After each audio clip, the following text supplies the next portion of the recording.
You ever reach a point where the only thing keeping you tethered to this miserable world is the memory of a ghost? That was me, 6 months after I lost my daughter, Lily. It wasn't an illness or an accident. It was a random, senseless act of violence. A carjacking gone wrong in a parking lot. She was only 19.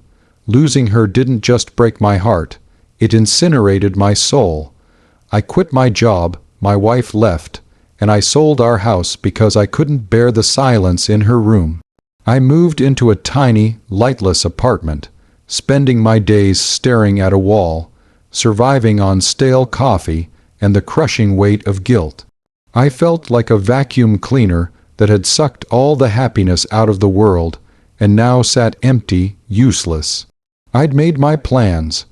The night I was finally ready to end the relentless, suffocating pain, I had the pills laid out on the counter next to Lily's favorite stuffed bear.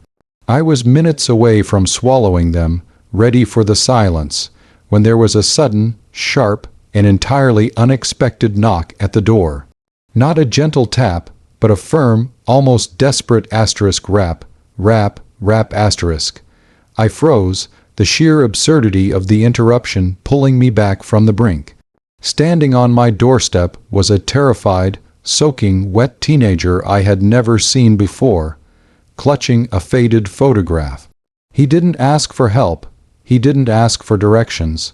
He just looked at me, looked at the photo, and whispered 2 words that changed everything. "Where is she?" That unexpected knock, right at the darkest moment, didn't just save my life. It thrust me into a labyrinth of secrets, a forgotten past, and a desperate search that revealed my daughter's life was much more complicated, and her death much less random than I had ever believed. Tell me if you were moments from giving up, and fate delivered a terrified kid who held the key to your daughter's last secret. Would you choose life again, just to find the answer? Was I wrong to chase a ghost when I should have been looking forward? To fully understand the gravity of that night and the reason the pain was so absolute, you need to know about Lily. She was everything good in my life. She had my quiet demeanor, but her mother Sarah's vibrant, unmistakable zest for life. She was an art history major, spending hours sketching ancient architecture, dreaming of working in a European museum. Lily and I had a special bond. After Sarah and I drifted apart, a slow, quiet decay that happens to many long marriages, Lily was my confidante, my best friend. Her mother had taken Lily's death badly, of course, but she had the ability to compartmentalize, to move on. I didn't. I carried the memory of that call, the officer's monotone voice, the confirmation of the ID, like a physical tumor. The official story was simple, brutal, and public. Lily was held up for her phone and wallet outside a late-night study session. She resisted, the carjacker panicked, and a single, catastrophic bullet. Case closed. The suspect was never caught. The police wrote it off as a tragic, random robbery. But random crime, especially one that takes a piece of your soul, never feels random. It feels deliberate. And it left me stranded in that dark apartment, counting pills and waiting for the end. The guilt was a constant companion. If I hadn't insisted she go to college far away, if I had taught her more self-defense, if I had just been there. The knock came at 11:47 p.m. I opened the door just a crack. The boy was skinny, maybe 17, shivering violently, and his clothes were muddy. He was definitely running from something. I saw the fear in his eyes, but also a frantic focus. He pushed the faded photograph toward me. It was a picture of Lily, maybe a year old, sitting on a swing in a park I recognized.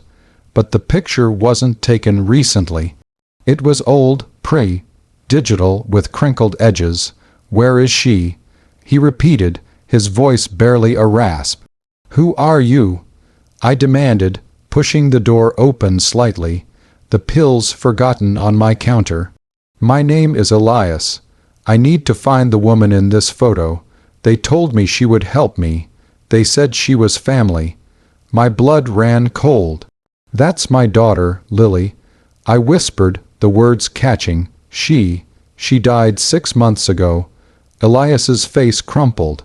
He dropped the photo and sank to his knees, burying his head in his hands, uttering a sound of raw, desperate loss that echoed my own. When he finally looked up, his eyes were full of tears, but also a new, terrifying resolve. No, he said, shaking his head. She couldn't have. They said she was waiting. They told me she was my sister. The next few hours were a dizzying whirlwind of shock, paranoia, and the desperate need for answers. I pulled Elias inside. He was scared to talk, looking over his shoulder constantly, but the mention of Lily's name, the possibility that she had a secret life, pulled the words out of him. Elias was a ward of the state, living in various group homes and foster situations his entire life. He had been born in a different state, thousands of miles away, and had recently run away from a particularly abusive foster family. He had been carrying that faded photo, a picture of Lily as a toddler, and a cryptic, non-digital map hidden inside his worn backpack for years. He explained that his birth mother, who died giving birth to him, had left instructions with a trusted friend. When he turned 17, he was to find the woman in the photo, Lily, because she was the only family he had left, the family that would inherit a legacy. Elias had just turned 17 last week, and the map pointed directly to my old house, the one I had sold. But the timing was impossible. Elias was 17. Lily was 19 when she died. She was only 2 years older than him. How could she have been his sister, when I was absolutely certain I was her father? I had to confront the most painful truth first. I called Sarah, my ex-wife, in the dead of night. I didn't mince words. I told her about Elias, about the photo, about his claim that Lily was his sister. The silence on the other end was heavy. Then Sarah began to weep, but not with grief, with a terrible, wrenching relief. "David," she confessed, her voice thick with old shame, "I'm so sorry. I couldn't tell you. I was terrified of losing you. Lily wasn't my biological daughter. She was Sarah's from a brief, passionate affair she'd had with an art student during a semester abroad, right before we got married. Sarah had returned pregnant, and I, deeply in love and naive, accepted Lily as my own, never questioning it. The art student, Lily's true father, was apparently a scion of an eccentric, wealthy European family, estranged from his parents. Sarah and he had broken up, and he had promised to stay out of Lily's life, but he had a brother who was also involved in the arts. That brother, Sarah admitted, had married a woman who later gave birth to Elias. So, Elias wasn't Lily's full sister, but her half-cousin, bound by a shared, secret paternal family line that Sarah had unknowingly kept buried for 2 decades. But why was Elias running, and why was he looking for Lily? Elias finally admitted why he was running. He wasn't running from the foster parents. He was running from the people who were now looking for him. The secret family line wasn't just eccentric. It was incredibly wealthy, tied to an old-world art trust and collection that was worth hundreds of millions. Elias's birth mother had been trying to get him out of the trust's manipulative, controlling orbit and into Lily's care before she died.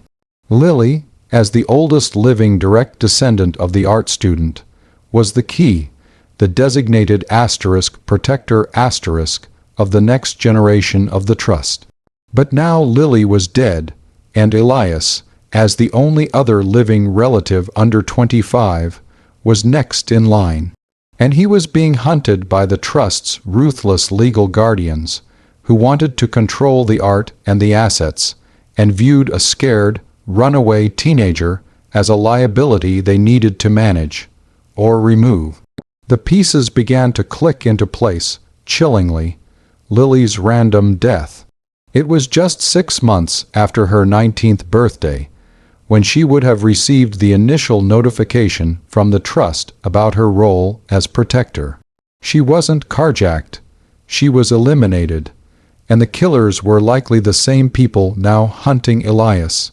The thought of Lily's death being a calculated murder, tied to an insane, centuries-old art trust, jolted me out of my suicidal fog and replaced the guilt with a laser-focused, searing rage. I was no longer grieving a random victim. I was fighting to protect the last piece of Lily's secret legacy. Elias and I looked at the cryptic map he carried. It wasn't a map of a house. It was a map of the city, highlighting a small, abandoned gallery warehouse near the waterfront, the only piece of property Elias's mother had managed to secure from trust. It was the designated safe house. The next morning, I used the last of my meager savings to rent a cheap car under a fake name. We didn't go to the police. Elias was terrified of the men in suits who had tracked him before, convinced they were everywhere. We went to the abandoned warehouse. It was dusty and silent, filled with old crates, but hidden beneath a loose floorboard was a heavy, small, beautiful antique wooden box, clearly left by Lily. Inside, there were 2 things, a letter from Lily and a set of keys to a safety deposit box. Lily's letter was heartbreaking. Written a year prior, it was addressed to Elias, but also to me, the man she still called Dad. She wrote that she had found out about her real father and the trust a few months ago, and she was already being pressured. She apologized for keeping the secret, but explained she was protecting me. She realized the trust guardians were dangerous, and she was preparing to fight them, not for the money, but for the art, and for Elias. She knew the map would get Elias to the box if anything happened to her. Her last line was a plea. Dad, please protect him. He's the only one left. The safety deposit box keys led us to a downtown bank. The box contained the official trust documents. The assets were staggering, not $93 million, but $380 million **. Mostly Renaissance and Impressionist masterpieces locked away in high-security vaults across the globe, managed by the trust.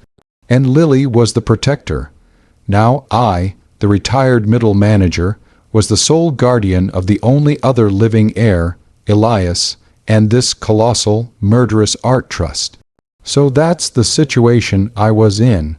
I was no longer the suicidal failure who had lost everything.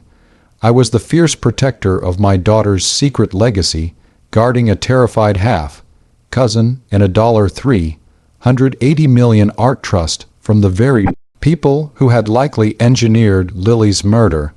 I had 2 options: run, hide Elias, and disappear into witness protection, or leverage the trust's own immense legal structure and financial power to strike back at the guardians who had destroyed my life.